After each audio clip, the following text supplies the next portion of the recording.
Okay, do I trust Charles? Ackle. I got a new tip. We like to make DoorDash drivers go through a living hell. Every day, I get DoorDash 3 times a day. I stopped getting Uber Eats because if they forget something or they screw you over or they send you a burnt steak, it's very hard to get your money back from Uber Eats. On DoorDash, all you got to do is say it never showed up, and they give you an instant credit. Now, I always take the credit to show DoorDash I ain't playing around, and I spend so much on DoorDash. I spend so much money on DoorDash that I could every day say that a whole order was missing, and they'll give me a free refund every time because they trust me because I've spent so much with the company. But that doesn't mean that I am friendly in any way with the drivers. I despise these Uber Eats and DoorDash drivers. In fact, if I had it up to me, I would completely redesign the app with a way to tune in to not only a camera, but audio. Right there, I'd put a dash cam with audio right on their face, and I'd have a microphone here where if I see them on the map and I go, please speed up. And I could even adjust their gas pedal right here on the app. And I could drive them with my finger.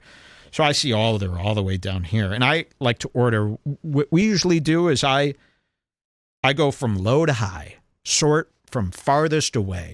And this is how we pick. I go, let's pick a restaurant. I like to do an 11.2 miles away. 11.2 miles away. That's about a 40-minute drive. During the other day we were hour. driving to this doctor's appointment far away, and on the way back we passed one of the places that we ordered from every second. It was about 40 minutes away. So far, I almost puked. We make these drivers come. It's almost like they're going on a road trip. They have to cross the whole They city. have to go to one of those highway gas stations and get stuff for their road trip, like a cushion. They get stuff as if they're going. They have to check for Tesla charger stations.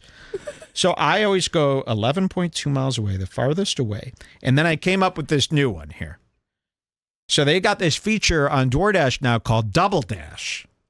And on the bottom of the screen, so I'll place an order 11.2 miles away, and the dasher's heading to the restaurant. I could track their whole thing. And it says, you have 11 minutes to Double Dash or whatever. And what Double Dash is, I could hit Double Dash and order food or 7-Eleven from another restaurant, and that dasher, who was already assigned to my previous order, has to go now to another place. It's called the Double Dash. Well, we found out yesterday here at the studio, we had a dasher drop off our food at the front door, and I look at the app. We had just placed the order. I still had 5 minutes left to Double Dash. So I came up with this amazing new plan. As soon as they get here, and I see them pulling up, I quickly Double Dash and make them go another 11 miles away. They just pulled up. They're about to ring the doorbell. Up, Double Dash. Get back in the car. Get that food. Take it back. Double Dash. And no, there's no extension of a tip. If anything, I'm writing into DoorDash, please remove their tip because they didn't follow any of the delivery instructions and they didn't follow any of my commands. And 1 star, I 1 star everybody just to keep them on their toes. That's a new tip you could do. Double dash them as soon as they're close by. Because it's a glitch in the app. On Uber Eats, yeah, doesn't it piss you off so much when you're waiting for your Uber Eats and then you get a little notification on the app that goes, time for a perfect handoff. They say this on Uber. It's time for a perfect hand. And it's like, no, I specifically checked the box. Leave at door, quiet preferred. Leave at door. But also, you don't know if it's a perfect handoff yet. It hasn't happened. And how about I decide if there's it's no a such perfect thing as a handoff perfect, and what's a handoff? There's no such thing as a perfect handoff in this world. I'll watch my drivers go around the block 1,600 times trying to figure out where to finally figure out where this office is. And if they do it more than once, I keep as soon as I place the order, I'm like this. I got nothing else to do but watch that dot. And if they make one move, like if they go past the address and have to circle around, that's contact DoorDash, need more help, driver unprofessional, driver screwing around, I'd like my tip back, and I'd like, nope, and the food was cold. 1 star.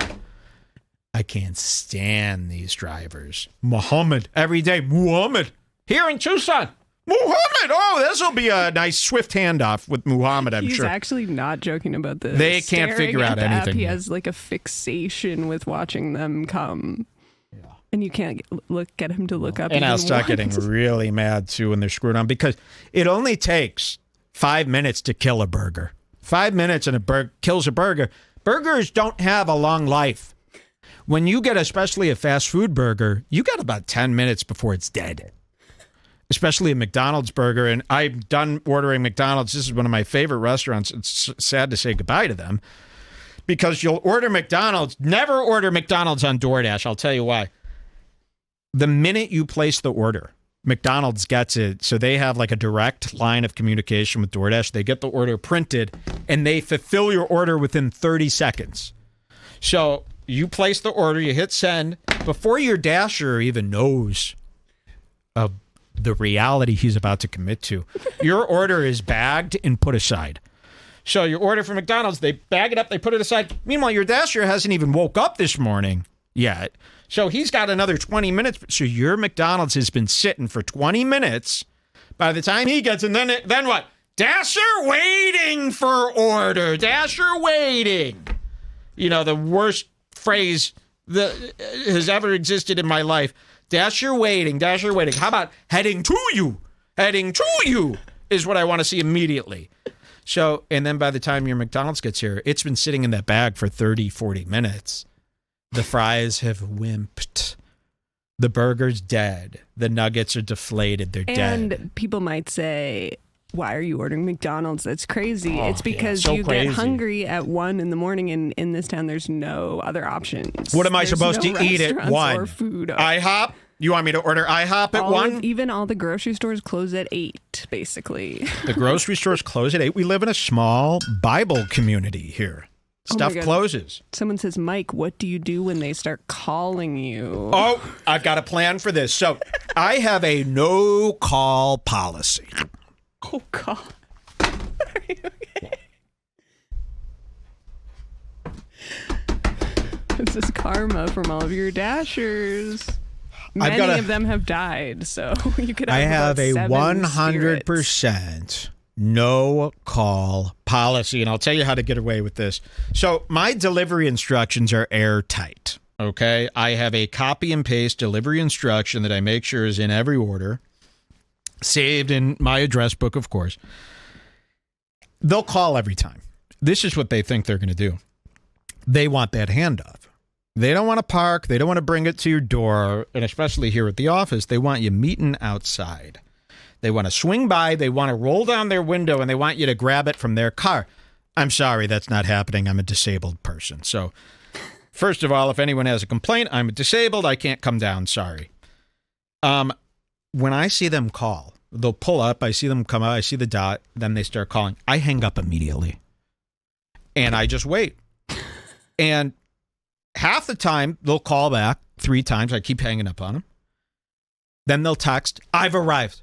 And you know what I write? See delivery instructions. I refuse to give them any guidance, even if it speeds up the delivery. I refuse to interact with them. I've given you the easy to understand delivery instructions. Leave at door. I don't want any part of this delivery. So I'll hang up every time, see delivery instructions. I mean, the fights I get into with these people. And Jules wants me to pick up the phone every time. She goes, just pick it up. Just pick it up and tell them. I go, it's not happening. And then I'll deduct from the tip. Sometimes I pick it up. I give the phone right to Jules. I go, here you go, Jules. You want to talk to Ishmar Arim about our delivery, which good luck, because you'll be on the phone with him for 15 minutes while he goes, I can't find door. I can't find, yeah, it's right where I said it was in the delivery instructions. So take the time, Dashers, read the instruction, and if you can't figure it out via the instruction, there's nothing I'm going to say on the call that's any clearer than what's in fine print. I skip right outside as fast as I can and start saying sorry to I'll them. make her 3 in the morning. I make her go 3 in the morning. She has to go meet a big black guy in the middle of a dark parking lot. Also a guy that Mike just yelled at. Yeah. Probably. Oh, and I'll yell. And then I have to be the one to face them. This is what I'll say. See delivery instructions. He goes, I can't find door. I go, I can't be any clearer. I guess you'll have to bring the food back if you can't figure it out. And then she has to go down and meet him after, like, I've screamed at him via text. I hope I get killed that way. I have no patience for that. Okay. Let's get into some of our stuff. I got a great song I want to play. Let's do a song.